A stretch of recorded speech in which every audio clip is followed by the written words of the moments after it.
ప్రార్థన చేసుకొని వాక్యాన్ని ధ్యానించుకున్నాం. ఘనుడవైన దేవా, పరిశుద్ధుడా, దయగలిగిన తండ్రి, మీ మాటలు వింటూ ఉండగా వాటిని మీరు మాకు బోధించి మీ దీవెనలతో నింపుమని ప్రభువు పేర బ్రతిమాలి అడుగుచున్నాము తండ్రి. ఆమేన్. ఈ సమయంలో మనము యేసు ప్రభువారు ఎలాగ లేపబడి ఉన్నారు అనేటువంటి సత్యాన్ని మనం తెలుసుకున్నాం. దీనికి పరిశుద్ధ లేఖనములో లూకాసు వార్త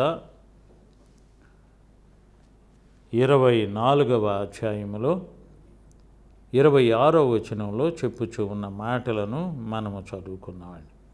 క్రీస్తు ఎలాగు శ్రమపడి తన మహిమలో ప్రవేశించుట ఆగత్యము కాదా అని వారితో చెప్పి, మోషేయు సమస్త ప్రవక్తలను మొదలుకొని లేఖనములన్నిటిలో తన్ను గూర్చిన వచనములను భావములను వారికి తెలిపెను. క్రీస్తు ఎలాగూ శ్రమపడి తన మహిమలో ప్రవేశించుట ఆగత్యము కాదా అని వారితో చెప్పి, యేసు ప్రభువారు ఇక్కడ తనకు తెలియనటువంటి మనుషులతో చాలా దూరము ప్రయాణం చేస్తూ వారికి దైవ లేఖనాల్ని ఉపదేశిస్తూ ఉన్నారండి. వాటిలో ప్రభువు లేచాడా లేదా అనేటువంటి విషయాన్ని గురించి చర్చించుకునేటువంటి వారికి యేసు ప్రభువారు ఏ విధంగా వాక్యము బోధిస్తూ ఉన్నారో 13వ వచనంలో నుండి చదువుకోవచ్చండి. ఇదిగో 24వ అధ్యాయము లూకాసు వార్త 13వ వచనం. ఇదిగో ఆ దినమందే వారిలో ఇద్దరు యెరూషలేమునకు ఆమడ దూరమున ఉన్న యమ్మాయి అను ఒక గ్రామమునకు వెళ్ళుచు జరిగిన సంగతులన్నిటిని గూర్చి ఒకరితో ఒకరు సంభాషించుచు ఉండిరి. వారు సంభాషించుచు ఆలోచించుకొనుచు ఉండగా యేసు తానే దగ్గరకు వచ్చి వారితో కూడా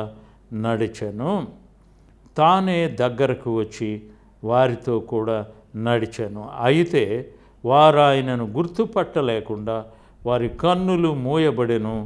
ఆయన, మీరు నడుచుచు ఒకరితో ఒకరు చెప్పుకొనుచు ఉన్న ఈ మాటలేమని అడుగగా వారు దుఃఖముఖులై నిలిచిరి.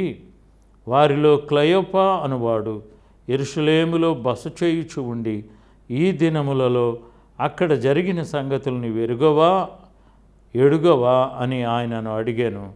ఆయన అవి ఎవరిని వారికి అడిగినప్పుడు వారు నజరేయుడని యేసును గూర్చిన సంగతులే ఆయన దేవుని ఎదుటను ప్రజలందరి ఎదుటను క్రియలలోనూ వాక్యములోనూ శక్తిగల ప్రవక్త అయి ఉండెను.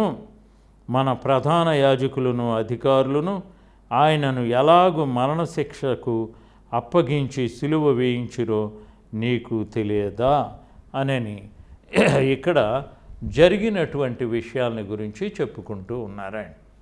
అప్పుడు జరిగినటువంటి విషయాలలో ఉన్నటువంటి సందర్భం ఏంటంటే, యేసు ప్రభువారు చనిపోయి లేచి ఉన్నారు. చనిపోయి లేచి ఉన్నటువంటి సంగతిని గురించి వారు మాట్లాడుకుంటూ ఉన్నారండి.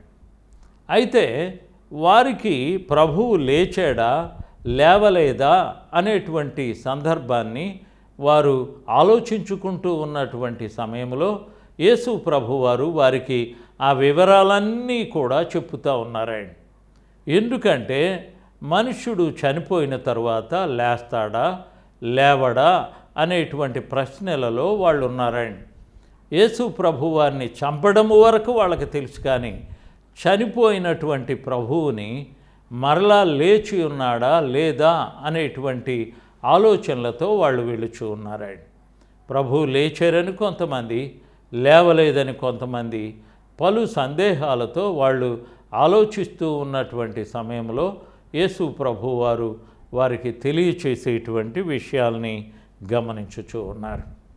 యేసు ప్రభువారు చనిపోయి మరలా లేచి ఉన్నారా అనేటువంటి విషయాన్ని మనం ఆలోచించవలసి ఉన్నాం. ప్రభువు లేచి ఉన్నాడు. ఎలాగా ప్రభువు లేచి ఉన్నాడు, ఏ విధంగా యేసు ప్రభువారు దేవుని యొక్క సన్నిధిలోనికి చేర్చబడి ఉన్నారు అని మనము ఆలోచించి ఉన్నట్లయితే మనకు వినబడినటువంటి వాక్య ఉపదేశాన్ని భక్తుడైనటువంటి పేతురు సెలవిస్తూ ఉన్నటువంటి మాటలను అపోస్తుల కార్యములో మనం చదువుకొనవచ్చండి. అపోస్తుల కార్యములో యేసు ప్రభువారి యొక్క స్థితిని జ్ఞాపకం చేస్తూ అక్కడ పెంతెకొస్తు పండుగ జరిగి ఉన్నటువంటి సందర్భము మనం అందరము గమనించినప్పుడు 2వ అధ్యాయంలో పెంతెకొస్తు పండుగ దినము వచ్చినప్పుడు అందరూ ఒక చోట కూడి ఉండిరి. అందరూ ఒక చోట కూడి ఉండిరి. అంతకుముందు అయితే 15వ వచనములో ఆ కాలమందు ఇంచుమించు 120 మంది సహోదరులు కూడి ఉండగా పేతురు వారి మధ్య నిలిచి ఇట్లనెను. పేతురు ప్రసంగం చేస్తూ ఉన్నారు. పేతురు ప్రసంగం చేసేటువంటి సమయంలో అక్కడ జరిగినటువంటి సందర్భాన్ని మనం ఆలోచించి ఉన్నప్పుడు యేసు ప్రభువారు ఎలాగా లేపబడి ఉన్నారు అనేటువంటి విషయాన్ని వర్ణించుకుంటూ ఇక్కడ వరుసగా చెప్పుచూ ఉన్నారని 31వ వచనము 2వ అధ్యాయము అపోస్తుల కార్యం 31లో క్రీస్తు పాతాళములో విడువబడలేదనియు ఆయన శరీరము కుళ్ళిపోలేదనియు దావీదు ముందుగా తెలుసుకొని ఆయన పునరుద్ధానమును గూర్చి చెప్పెను. ఈ యేసును దేవుడు లేపెను, దీనికి మేమందరము సాక్షులము. ఈ యేసుని దేవుడు లేపి ఉన్నాడు అనేటువంటి ఈ యేసుని దేవుడు లేపెను, దీనికి మేమందరము సాక్షులము. యేసు ప్రభువారు చనిపోయి లేచి ఉన్నాడు అనేటువంటి సాక్ష్యాన్ని చెప్పటానికే ప్రభు తన శిష్యులను ఏర్పాటు చేసుకొని ఉన్నారు. ప్రభు లేచాడు అనేటువంటి విషయాన్ని వినేటువంటి వాళ్ళందరికీ కూడా ఆశ్చర్యంగా ఉన్నదండి. ఎందుకంటే ప్రతి దర్శనము వెనుక ప్రభువు లేచి ఉన్నాడు అని చెప్పబడేటువంటి బోధలు వాళ్ళకు వినబడుతూ ఉన్నవి. ఆ సమయంలో పేతురు చెప్పేటువంటి బోధ ఏమిటంటే ప్రభువు లేచి ఉన్నాడు అని చెప్పుకుంటూ ఈ యేసుని 32వ వచనంలో 2:32లో ఈ యేసుని దేవుడు లేపెను, దీనికి మేమందరము సాక్షులము. దీనికి మేమందరము సాక్షులము కాగా ఆయన దేవుని కుడిపార్శ్వమునందు హెచ్చించబడి పరిశుద్ధాత్మను గూర్చిన వాగ్దానము తండ్రి వలన పొంది మీరు చూచుచు వినుచు ఉన్న దీనిని కృమ్మరించి ఉన్నాడు. తండ్రి వలన పొంది మీరు చూచుచు వినుచు ఉన్న దీనిని కృమ్మరించి ఉన్నాడు. ఈ రోజున మనము యేసు ప్రభువారు ఎలాగా లేపబడి ఉన్నారు అనేటువంటి విషయాన్ని చదువుకున్నామే. ప్రభు లేపబడటము, చనిపోయి సమాధి చేయబడి మరలా లేపబడటము అనేటువంటి సందర్భము చాలా ఆశ్చర్యంగా ఉన్నదండి. అంతేకాకుండా యూదులు చెప్పేటువంటి ఒక సాకు ఏంటంటే ఆయన చనిపోయి ఆయనను చంపింది మేమేను అని మీరు నేరం మోపుచూ ఉన్నారని కూడా శిష్యుల మీద సాకులు చెప్పటానికి మొదలుపెట్టారండి. అందువలన యేసు ప్రభువారిని చంపారు అనేటువంటి విషయాన్ని జ్ఞాపకం చేసుకున్నట్లయితే చాలామంది కూడా యోహాను సువార్త 19వ అధ్యాయములో చెప్పబడి ఉన్నటువంటి మాటలను మనము ఆలోచించి ఉన్నప్పుడు ప్రభు యొక్క దినాల్ని జ్ఞాపకం చేస్తూ అపోస్తులు అయినటువంటి యోహాను వ్రాసి ఉన్నటువంటి 19వ అధ్యాయములో 19వ అధ్యాయము కాదు, క్షమించండి, 20వ అధ్యాయము 19వ వచనంలో ఆదివారమున సాయంకాలమున శిష్యులు యూదులకు భయపడి తాము కూడి ఉన్న ఇంటి తలుపులు మూసుకొని ఉండగా యేసు వచ్చి మధ్యను నిలిచి మీకు సమాధానమగును కలుగునుగాక అని వారితో చెప్పెను.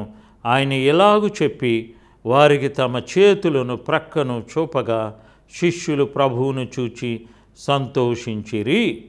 అంటే ఇక్కడ యేసు ప్రభువారు చనిపోయి లేచిన తర్వాత భయపడి గదిలో ఉన్నటువంటి శిష్యులతో ప్రభువు మాట్లాడుచూ ఉన్నారు.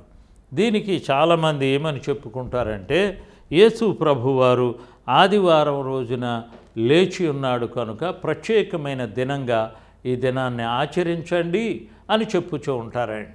కానీ ప్రభువు ఆ దినానికి ప్రత్యేకత ఎక్కడా కూడా చెప్పి ఉన్నట్లుగా వ్రాయబడలేదండి. అయితే ఇక్కడ మనము ఆలోచించి ఉన్నట్లయితే ఇంటి తలుపులు మూసుకొని ఉండగా యేసు వచ్చి మధ్యను నిలిచి మీకు సమాధానము కలుగునుగాక అని వారితో చెప్పెను. ఆయన ఇలాగు చెప్పి వారికి తమ చేతులను ప్రక్కను చూపగా శిష్యులు ప్రభువును చూచి సంతోషించిరి. యేసు ప్రభు వారి యొక్క గాయాల్ని వారికి చూపిస్తూ ఉన్నారు. అంటే దాని అర్థం ఏంటంటే ప్రభువు చనిపోయి తిరిగి లేచి ఉన్నాడు. చనిపోయి సమాధి చేయబడి తిరిగి లేచి ఉన్న ప్రభువు తాను లేచి ఉన్నాను అనేటువంటి సాక్ష్యాన్ని చెప్పుచూ ఉన్నారండి. దానికి చాలామంది చాలా రకాలుగా భయపడి ఆలోచిస్తూ ఉంటారండి. చనిపోయిన మనుష్యుడు మరలా లేపటం ఏంటి అని అనుకుంటారండి. కానీ యేసు ప్రభువారు ఆయన రక్షకుడుగా భూమి మీదకి వచ్చి ఉన్న దేవుడు కాబట్టి ఆయన ఏమని సెలవిస్తూ ఉన్నాడయ్యా అంటే ఆయన మరలా వచ్చి నేను మిమ్మల్ని తీసుకుని వెళ్తాను అని సెలవిచ్చి ఉన్న మాటలను మనం చదువుకొనవచ్చండి. ఆయన మళ్ళీ వచ్చి అందుకనే అపోస్తుల కార్యము మొదటి వచనములో మొదటి అధ్యాయములో ఉన్నటువంటి మాటను మనం జ్ఞాపకం చేసుకుంటూ ఉన్నప్పుడు మనకు కనబడినటువంటి ఈ మాటలనే మనం చదువుకొనవచ్చండి. 1వ అధ్యాయము 11వ వచనంలో ఇద్దరు మనుష్యులు వారి యొద్ద నిలిచి గలిలయ మనుషులారా మీరెందుకు నిలిచి ఆకాశం వైపు చూచుచూ ఉన్నారు? మీ యొద్ద నుండి పరలోకమునకు చేర్చుకొనబడిన ఈ యేసే ఏ రీతిగా పరలోకమునకు వెళ్ళుట మీరు చూచితిరో ఆ రీతిగానే తిరిగి వచ్చునని వారితో చెప్పాను. ఏ రీతిగా పరలోకానికి వెళ్ళడం మీరు చూశారో అదే రీతిగా మరలా తిరిగి వస్తారు. అంటే ప్రభువుని నమ్మినటువంటి మనుషులకుండే నిరీక్షణ ఇక్కడ చెప్పబడుచు ఉన్నదండి. యేసు ప్రభువారు మరలా భూమి మీదకి రాబోతూ ఉన్నారు. ఆయన భూమి మీదకి వచ్చి ఉన్నప్పుడు ఆయన బిడ్డలందరూ కూడా లేపబడతారు అనేటువంటి వివరణ మనకు పరిశుద్ధ గ్రంథంలో చెప్పబడి ఉన్నదండి. అంతేకాకుండా ప్రభువుని నమ్మినటువంటి వారికి ఇచ్చేటువంటి 1వ తెస్సలోని పత్రికలో కూడా ఈ మాటలనే మరలా జ్ఞాపకం చేస్తూ యేసు ప్రభువారు ఎలాగా లేపబడతారో వ్రాసేటువంటి సందర్భాన్ని కూడా మనం చదువుకున్నామండి. 1వ తెస్సలోని పత్రిక 4వ అధ్యాయము 14వ వచనంలో యేసు మృతి పొంది తిరిగి లేచెనని మనము నమ్మిన ఎడలా యేసు మృతి పొంది తిరిగి లేచెనని మనము నమ్మిన ఎడల అదే ప్రకారము యేసునందు నిద్రించిన వారిని దేవుడు ఆయనతో కూడా వెంటబెట్టుకొని వచ్చును. ఆయనతో కూడా వెంటబెట్టుకొని వచ్చును. మేము ప్రభువు మాటను బట్టి మీతో చెప్పున్నదేమనగా ప్రభువు రాకడ వరకు సజీవులమై నిలిచి ఉండు మనము నిద్రించిన వారి కంటే ముందుగా ఆయన సన్నిధిని చేరము. ముందుగా ఆయన సన్నిధిలోనికి చేరము. ఆర్భాటముతోను ప్రధాన దూత శబ్దముతోను దేవుని బోరతోను పరలోకము నుండి ప్రభువు దిగివచ్చును. క్రీస్తునందుండి మృతులైన వారు మొదట లేతురు. ఆ మీదట సజీవులమై నిలిచి ఉండు మనము వారితో కూడా ఏకముగా ప్రభువుని ఎదుర్కొనుటకు ఆకాశ మండలమునకు మేఘముల మీద కొనిపోబడుదుము. మేఘముల మీద ఆకాశములోనికి కొనిపోబడతాము. అంటే దాని యొక్క అర్థం ఏంటంటే యేసు ప్రభువారు మరలా వచ్చినప్పుడు మృతులను లేపబోతూ ఉన్నాడు. ఆయన మృతులను అనగా చనిపోయినటువంటి వారిని ప్రభువు లేపేటువంటి దినములో ఎంతమంది పాలు పొందుతారో అందుకనే కొంతమంది ఏమో మరి పరిశుద్ధ లేఖనములో మనము ఆలోచించి ఉన్నప్పుడు యోహాను సువార్త 5వ అధ్యాయంలో చెప్పబడి ఉన్నటువంటి మృతులు పునరుద్ధానాన్ని గురించి వ్రాసినప్పుడు దేవుడు పలికి ఉన్నటువంటి మాటలను మనం ఇక్కడ చదువుకొనవచ్చాను. యోహాను సువార్త 5వ అధ్యాయము 28వ వచనములో ఒక కాలము వచ్చుచు ఉన్నది, ఆ కాలమున సమాధులలో ఉన్న వారందరూ ఆయన శబ్దము విని మేలు చేసిన వారు జీవ పునరుద్ధానమునకును, కీడు చేసిన వారు తీర్పు పునరుద్ధానమునకును బయటకు వచ్చెదరు. మేలు చేసినటువంటి వారు జీవ పునరుద్ధానములోనికి, కీడు చేసి ఉన్నటువంటి వారు తీర్పు పునరుద్ధానములోనికి బయటికి వస్తారు అని చెప్పబడుచు ఉన్నదే. మేలు చేసిన వారు, కీడు చేసినటువంటి వారు అనగా 2 సార్లు లేపబడతారు అని దాని అర్థమండి. మొదట లేపబడేటువంటి వాళ్ళందరూ కూడా పరిశుద్ధులు, ధన్యులు, వారందరూ కూడా పరలోకంలో ప్రవేశించడానికి లేస్తారండి. రెండవసారి తీర్పు పునరుద్ధానము అని మనము గమనించవలసి ఉన్నాం. అయితే యేసు ప్రభువారు ఎన్నిసార్లు లేచి ఉన్నారు అనేటువంటిది మనకి బయలుదేరేటువంటి ప్రశ్న అండి. ప్రభువు ఒక్కసారే లేచి ఉన్నాడు. ఆయన లేచి దేవుని దగ్గరికి వెళ్ళి మరలా వచ్చి ఉన్నారు. అందుకనే మరియను, నీవు నన్ను తాకవద్దు, నేను ఇంకా ఇప్పుడే లేచాను అని చెప్పి ఉన్న మాటలను పరిశుద్ధ గ్రంథంలో మనం చదువుకొని వచ్చాడు. అయితే మనకి చెప్పబడి ఉన్నటువంటి మాటల యొక్క అర్థం ఏంటంటే, యేసు ప్రభువారు మరలా భూమి మీదకి రాబోతూ ఉన్నాడు. ఆయన భూమి మీదకి వచ్చినప్పుడు ఎవరిని తీసుకొని వెళతారు అనేటువంటిది మనకి స్పష్టంగా వ్రాయబడి ఉన్నదే. ఆయన ఎవరిని తీసుకొని వెళ్ళడానికి భూమి మీదకి రాబోతూ ఉన్నాడు అనేటువంటి విషయాన్ని మనం పరిశుద్ధ లేఖనములో ఆలోచించి ఉన్నట్లయితే ఆయన బిడ్డల్ని తీసుకుని వెళ్ళడానికి రాబోతూ ఉన్నాడని. అందుకనే చూడండి, 1వ కొరింథీయులకు రాసి ఉన్నటువంటి పత్రిక 15వ అధ్యాయములో ప్రభువు ఎలాగో తన బిడ్డలను లేపునో చెప్పబడి ఉన్న మాటలైన 50వ వచనములో, సహోదరులారా, నేను చెప్పినది ఏమనగా, రక్త మాంసములు దేవుని రాజ్యమును స్వతంత్రించుకొన నేరవు, అక్షయతను స్వతంత్రించుకొనదు. ఇదిగో మీకు ఒక మర్మము తెలుపుచున్నాను, మనమందరము నిద్రించము, కానీ నిమిషములో ఒక రెప్పపోటున కడబొర మ్రోగగానే మనమందరము మార్పు పొందుదుము. బోర మ్రోగును, అప్పుడు మృతులు అక్షయులుగా లేపబడుదురు. మనము మార్పు పొందుదుము. క్షయమైన ఈ శరీరము అక్షయతను ధరించుకొనవలసి ఉన్నది, మత్స్యమైన ఈ శరీరము అమర్త్యతను ధరించుకొనవలసి ఉన్నది. ఈ క్షయమైనది అక్షయమైనది ధరించుకొనినప్పుడు ఈ మత్స్యమైనది అమర్త్యతను ధరించుకొనును. విజయమందు మరణము మృంగివేయబడెను అని వ్రాయబడిన వాక్యము నెరవేరును. ఓ మరణమా, నీ విజయం ఎక్కడ? ఓ మరణమా, నీ ముళ్ళు ఎక్కడ? మరణపు ముళ్ళు పాపము, పాపమునకున్న బలము ధర్మశాస్త్రమే. అయినను మన ప్రభు అయిన యేసుక్రీస్తు మూలముగా మనము జయము అనుగ్రహించుచు ఉన్న దేవునికి స్తోత్రము కలుగునుగాక. అంటే యేసు ప్రభువారు లేపేటువంటి విషయమై ఇక్కడ వ్రాయబడుచు ఉన్నదండి. ఒకటేంటంటే, మనము యేసు ప్రభువారి యొక్క శబ్దాన్ని విని లేపబడతాం. అదే మొదటి పునరుద్ధానము అని గమనించవలసి ఉన్నామండి. ఆ పునరుద్ధానములో ఆయన బిడ్డలందరూ లేపబడతారని ప్రకటన గ్రంథంలో మనకి స్పష్టంగా చెప్పబడి ఉన్నదే. అందుకనే మొదటి పునరుద్ధానములో పాలు పొందినటువంటి వారు ధన్యులు, పరిశుద్ధులు అని కూడా స్పష్టంగా చెప్పబడి ఉన్నదే. కాబట్టి మనమందరము కూడా ప్రభు యొక్క మహిమ కలిగి ఉన్న రాకడలో పాలు పొందటానికి సిద్ధముగా ఉండవలసి ఉన్నాం. ఆ సిద్ధపాటు మనకు ఉండాలి అంటే, మొట్టమొదటిసారిగా మనము చనిపోయిన వారముగా ఉన్నట్లయితే ప్రభు యొక్క రాకడలో నిలబడలేము. ఎందుకంటే యేసు ప్రభువారు మనందరినీ కూడా విమర్శించేటువంటి సమయం ఒకటి రాబోచు ఉన్నదండి. ప్రభువు మనము చేసి ఉన్న ప్రతి జాబితాని కూడా ప్రభు యొక్క లెక్కలో ఉంచబడుచు ఉంటుందండి. అందుకని మంచి అయినా చెడైనా మన జీవితము చాలా విలువైనటువంటిదే.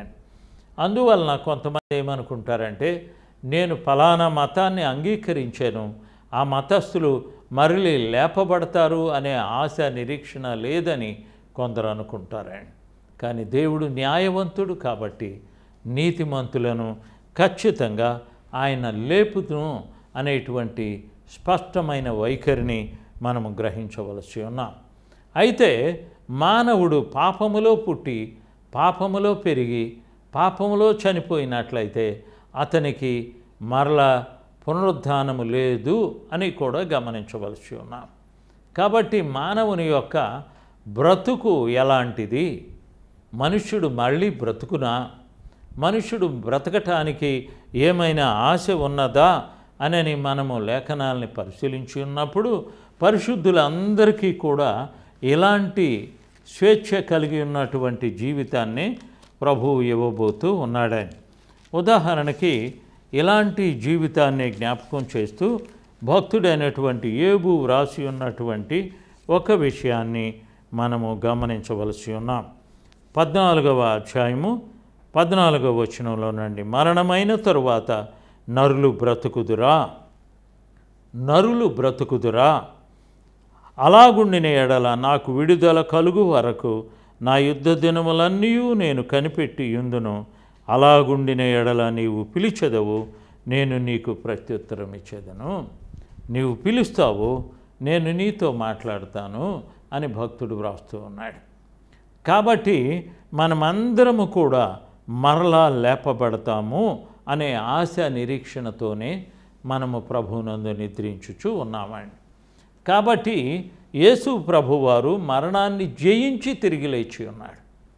అలాగనే ప్రభువుని నమ్మి ఉన్నటువంటి ప్రతి ఒక్కరూ కూడా తెలుసుకొనవలసి ఉన్న విషయం ఏంటంటే, యేసు ప్రభువారు 33.5 సంవత్సరాలు భూమి మీద జీవించి ఆయన చనిపోయి మరలా సమాధి చేయబడి సమాధిని జయించి లేచి ఉన్నారు. కాబట్టి ప్రభువుని నమ్మి ఉన్నటువంటి ప్రతి ఒక్కరికి కూడా ఈ నిరీక్షణ అవసరమై ఉన్నది. చనిపోయిన మనుష్యుడు మరలా లేపబడునా?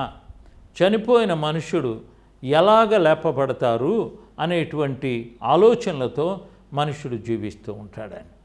కానీ యేసు ప్రభువారు చెప్పేటువంటి మాట ఏంటంటే, ప్రభువుని నమ్మి ఉన్నటువంటి ప్రతి ఒక్కరూ ప్రభువు ఎలాగు లేపబడునో అలాగుననే లేపబడును అని గమనించవలసి ఉన్నారండి.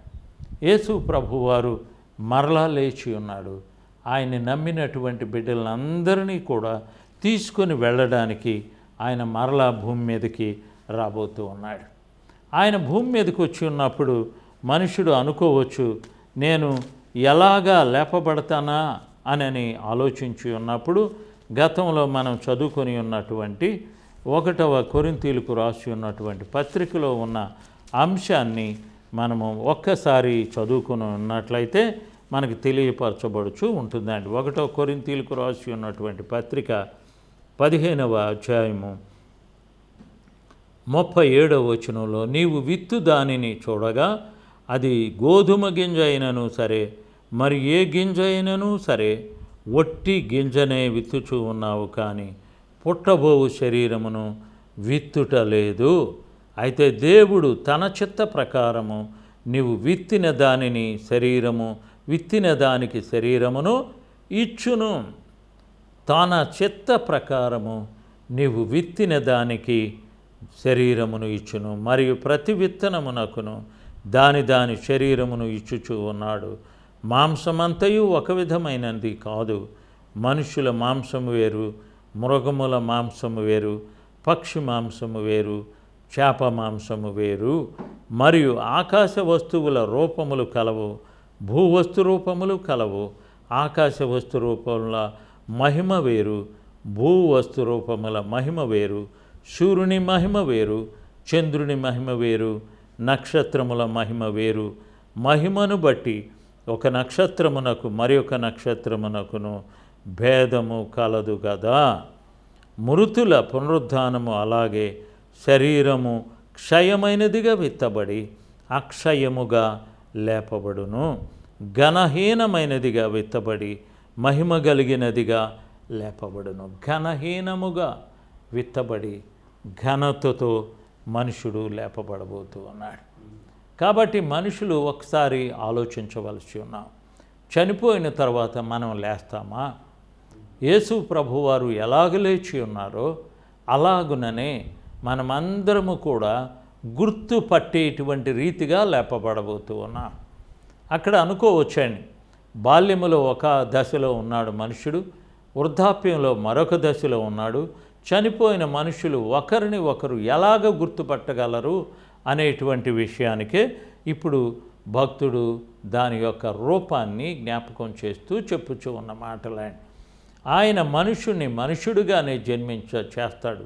అయితే ప్రభువైతే దేవదూతల వలె మీరు ఉంటారు అని చెప్పి ఉన్న యేసు ప్రభు వారి యొక్క మర్మమైన జ్ఞానాన్ని మనము గమనించవలసి ఉన్నాం. యేసు ప్రభువారు చనిపోయి మరలా లేచినప్పుడు ఆయన ఎలాగ లేపబడి ఉన్నాడు అనేటువంటిది మనుషులు అర్థం చేసుకోగలిగి ఉన్నారు. ప్రభువును చూచారు, ప్రభు యొక్క గాయాల్లో ఏడుపెట్టారు. ప్రభువు చూపించి ఉన్నటువంటి ప్రతి దర్శనాన్ని కూడా వారు చూచి సంతోషించి ప్రభుకి కృతజ్ఞులై జీవించి ఉన్నారు. అంతేకాకుండా మరొక మర్మము కూడా ఉన్నది. యేసు ప్రభువారు చనిపోయి లేచిన తరువాత వారికి ఆహారాన్ని కూడా పెట్టాడని మనము యోహాను సువార్తలో చదువుతూ ఉన్నామండి. కాబట్టి మనుష్యుడు గమనించవలసిన విషయం ఏంటంటే, చనిపోయిన తరువాత మరలా గుర్తుపట్టేటువంటి ఆశీర్వాదాన్ని కూడా దేవుడిస్తాడు. కాబట్టి మనము చనిపోయిన తరువాత ప్రభువుని నమ్మి ఉన్నట్లయితే మనము లేపబడతామా లేదా అనేటువంటిది ఒక ప్రశ్నార్థకంగా మన ఎదుట ఉంచబడి ఉన్నదండి. చనిపోయినటువంటి మనుషులు కొంతమంది యాక్సిడెంట్లో చనిపోయి వికృత ఆకారంగా చనిపోయిన వాళ్ళు ఉన్నారు. కొంతమంది కాళ్ళు చేతులు వేరైపోయి చనిపోయిన వారు ఉన్నారు. మరికొంతమంది అయితే కుళ్ళిపోయి చనిపోయిన వారిని మనము వింటూ ఉంటామండి. కానీ ప్రభు వచ్చి ఉన్నప్పుడు ఎలాగ లేపబడతాము అనేది అది ఆయన యొక్క మర్మము అని మాత్రమే గ్రహించవలసి ఉన్నాం. చనిపోయిన మనుష్యుడు ఎలాగ లేపబడతాడు అనేది ఆయన దయ చొప్పున మనుష్యుడు శరీరాన్ని ధరించవలసి ఉన్నాడు. శరీరాన్ని ఇచ్చి ఉన్న దేవుడు మన పితరుల వలె మనము కూడా అదే ఆకారంతోనే వస్తామా అనేటువంటి ఆలోచనలతో కూడా మనుషులు గమనించేటువంటి సందర్భాలు కూడా మనము గమనించుచూ ఉంటామండి. అయితే ఒక్కటి మాత్రము వాస్తవము, అదేంటంటే ఏ శరీరముతోనైతే మనము చనిపోతామో అదే శరీరాన్ని మనం ఎత్తబోతూ ఉన్నాం. అంటే దాని యొక్క అర్థం ఏంటంటే, మన వలె మన బిడ్డలు ఎలాగ జన్మించుచూ ఉంటారో అలాగనే మన బిడ్డలు మనలను గుర్తించేటట్లుగా, మనలను మన పెద్దలు గమనించేటటువంటి జ్ఞానాన్ని దేవుడు మనకిస్తాడని ఉన్నాము అనేది చాలా ముఖ్యమైనటువంటి పాత్ర అయి ఉన్నదండి. ఎంత జ్ఞాని అయినా, ఎంత ధనవంతుడైనా, ఎంత విద్యావంతుడైనా, విద్యాహీనుడైనా కూడా ప్రతి ఒక్కరూ చనిపోవలసిందే. చనిపోయిన తరువాత మనుషుడు లేపబడును అనేటువంటి సందర్భాన్ని ఇప్పటి వరకు మనం చదువుకొని ఉన్నాం. యేసు ప్రభువారు చనిపోయి లేచి ఉన్నారు. అలాగనే ప్రభువుని నమ్మి ఉన్నటువంటి ప్రతి ఒక్కరూ కూడా చనిపోయిన తర్వాత మరలా లేపబడును అని స్పష్టంగా పరిశుద్ధ లేఖనంలో చెప్పబడుచు ఉన్నదే. అందుకని ప్రభువునందు సంతోషించేటువంటి ప్రతి ఒక్కరూ గమనించవలసినటువంటి విషయం ఏంటంటే, ఆ విషయాన్ని రోమీలకు రాసి ఉన్నటువంటి పత్రిక 6వ అధ్యాయంలో చదువుకున్నామండి. 2వ వచనంలో, పాపము విషయమై చనిపోయిన మనము ఇక మీదట ఎలాగు దానిలో జీవించుదుమో, క్రీస్తు యేసులోనికి బాప్తీసం పొందిన మనమందరము ఆయన మరణములోనికి బాప్తీసము పొందితిమని మీరు ఎరుగరా. కాబట్టి తండ్రి మహిమ వలన క్రీస్తు మృతులలో నుండి ఎలాగు లేపబడినో అలాగుననే మనమును నూతన జీవము పొందిన వారమై నడుచుకొనున్నట్లు మనము బాప్తీసము వలన మరణములో పాలు పొందుటకై ఆయనతో కూడా పాతి పెట్టబడితిమి. అనగా మరణము అనగానే సమాధి చేయబడటము, ఆ సమాధిలో నుండి మనుషుడు ఎప్పుడు లేపబడతాడు, ఎలాగ లేపబడతాడు అనేటువంటి నిశ్చయతలో మనం ఒకసారి గమనించవలసి ఉన్నాం. మనము ప్రభువునందు నిద్రించి మరలా లేస్తాము. యేసు ప్రభువారిలో నిద్రపోయి మరలా లేపబడటము అనేటువంటి ఆశీర్వాదకరమైన ఆలోచనలతోనే మనం ప్రభువునందు సంతోషించవలసి ఉన్నాం. ఎందుకంటే యేసు ప్రభువారు చనిపోయి మరలా తిరిగి లేచి ఉన్నాడు. అలాగనే మన ఈ చిన్న జీవితంలో ఏ వయసులో చనిపోయినా కూడా మరలా లేపబడతాము అనేటువంటి నిశ్చయతలో మన జీవితాన్ని ప్రభువునందు గడుపుకొనవలనని యేసు ప్రభువారు చెప్పుచూ ఉన్నారు. కాబట్టి మనము ఎలాగ చనిపోతాము, ఏ విధమైన జీవితయాత్రను జరిగించుచూ ఉన్నామో అవన్నీ కూడా పరిశీలించుకొని ప్రభు బిడ్డలుగా మనం మరలా తిరిగి లేపబడతామని యేసు ప్రభువారిని నమ్ముకొని ఆయన చనిపోయి ఎలాగ లేచి ఉన్నాడో మనము కూడా చావుని జయించి లేచేటువంటి ఆశీర్వాదాన్ని యేసు ప్రభువారు మనకిస్తాడని నమ్మి ఆయనను వెంబడించవలసి ఉన్నదిగా రక్షకుడైన యేసు నామమున సెలవిస్తూ ఉన్నాను. ప్రార్థన చేసుకుందాం. ఘనుడు అయిన దేవా, పరిశుద్ధుడా, మీ మాటలు వినుచూ ఉన్న ప్రతి వక్తను మీరు కనికరించండి.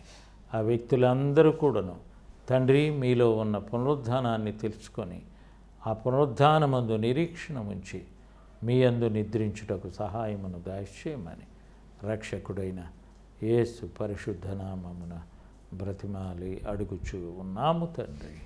ఆమేన్.